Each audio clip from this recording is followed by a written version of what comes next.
और हमने इनके साथ एक ऐसा रिश्ता बना दिया है, ऐसा रिश्ता बनाया है, अगर हम यहाँ पे गूंगे बनकर भी अगर खड़े रहे, हम उनको सिर्फ इशारा करें, करके बताओ, समझ में आ गया उनको कि 25 तारीख के दिन उनको सिर्फ पतंग के ऊपर मोहर लगाने की है करके। मैं कल रात में आप ही के इलाके से गुजर रहा था, सामने किसी और कैंडिडेट की एक रैली जा रही थी, गाड़ियों में लोग बैठे हुए थे, उसमें कुछ मुसलमान भी नजर आए मुझे।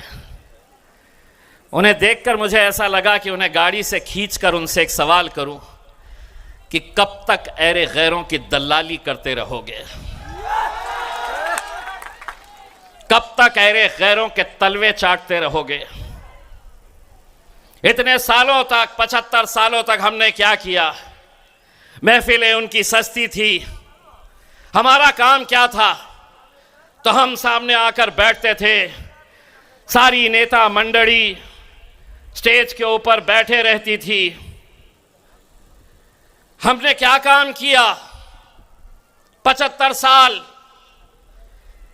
जिस तरह शादी की बारात जो निकलती है, दूल्हा कभी लालू बनता था, कभी नीतीश बनता था, कभी शरद पवार बनता था, कभी राहुल गांधी बनता था, 10 साल से मोदी बना हुआ है। और हमारा काम क्या था?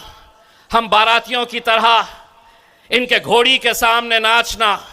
लेकिन असद साहब ने अब एक पैगाम भेजा है कि बहुत हो गया हमारा, अब घोड़ी भी हमारी होगी, दूल्हे भी हम ही बनेंगे। इस बार दूल्हा किसको बनाना है? राणा भाई, शादी हुई भी है ना? यही ससुराल है, यही ससुराल है, ढाका की ससुराल है। भाभी जी मैं प्रणाम, मैं माफी के साथ आपको ये कह रहा हूं, दूल्हा मतलब सही दूल्हा नहीं बनाना है, इन्हें सिर्फ घोड़ी पर चढ़ाकर इन्हें दिल्ली तक पहुंचाने का है करके। नहीं तो घर में जाते ही राणा साहब भाभी लड़ना शुरू कर डालेंगी, ये कौन सी पार्टी ज्वाइन कर लिए हो जी, दूसरी शादी करने की बात कर रहे हो ये? हम ऐरे गैरों के लिए अब नहीं, इतने सालों तक कभी लालू, कभी भालू, कभी नीतीश, कैसे कैसों को हमने अपनाया है। 25 तारीख के दिन जब जाओगे, ये मत सोचना यहां का उम्मीदवार कौन है,